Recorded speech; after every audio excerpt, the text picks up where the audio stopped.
ensemble, toujours frères ensemble. africains. Ah oui. Merci beaucoup. C'est moi qui remercie. Merci. Oui. Merci beaucoup. Merci. Merci. Merci. Ok.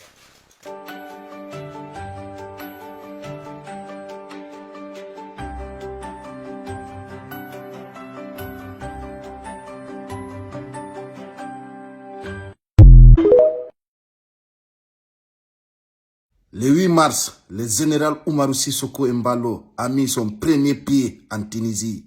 Pito Gorko, l'homme fort, Mbalo Pulo. Areno nanir don non, président Oumarou Sissoko Embalo hewti Tunisie le 8 mars. Sabuna ko balek ben tampina ko itta ko ngender Tunisie. Kanko non rewinda kien ko terra tero yai haka président Tunisie on. Awa andintini mo hondum min nani hala ko wolu da kon kan hala ko wolaki wana hala moya. Wasanani onon be Tunisien be no yon wiya do comme africain. Wonon ko honto tawa don ko Afrique. Kanko président Oumar Sissoko Embalo andintini ko sendindiri arabu e bale ko balli din tum sina dum en foko africain. O holli sede dum o sen yahi ka porto be woni Espagne woni France. En foko passeport africain jogiden en rewata ka porto be rewata ton. Ara président Oumar Sissoko Embalo holli awa autorité Tunisie atugol di propoji mudum hara wana hunde labande kanko o sikuno président Tunisie on wawata ettude sigadi yewtereji raciste hara yo holli kanko président Oumar Sissoko Embalo ko hewtini mo do ko fi ko dum wadi kon andintina président Tunisie on dum wana ko gasta hara Afrique foko Afrique woni Afrique du Nord woni Afrique du Sud woni Afrique de l'Ouest woni Afrique de l'Ouest hara kanko président Oumar Sissoko Embalo pullo mbalo l'homme fort de CEDEAO o andintini gonga o andintini o arabu yimbe be gostako yobe andu africain bebe kaka mabbe arata jangugol hendo diplôme arta Afrique noire ga golla a wandintini kanko président Oumar Sissoko Embalo yo président bebe accudum hakkundeji mabbe e wandintini Tunisie tawadu sigadi piji do wana hunde labande wo hendike video ji buy himoreni ko woni kon fejjude ka réseaux sociaux fou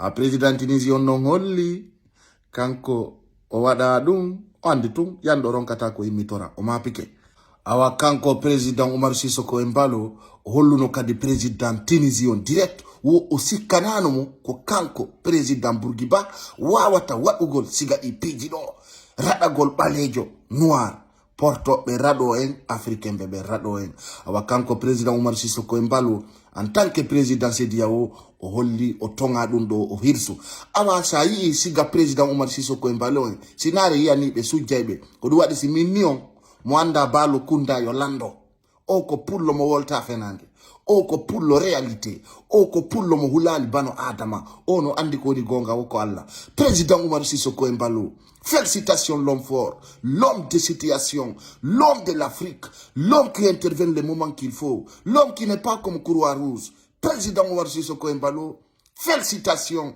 tu n'es pas n'importe qui.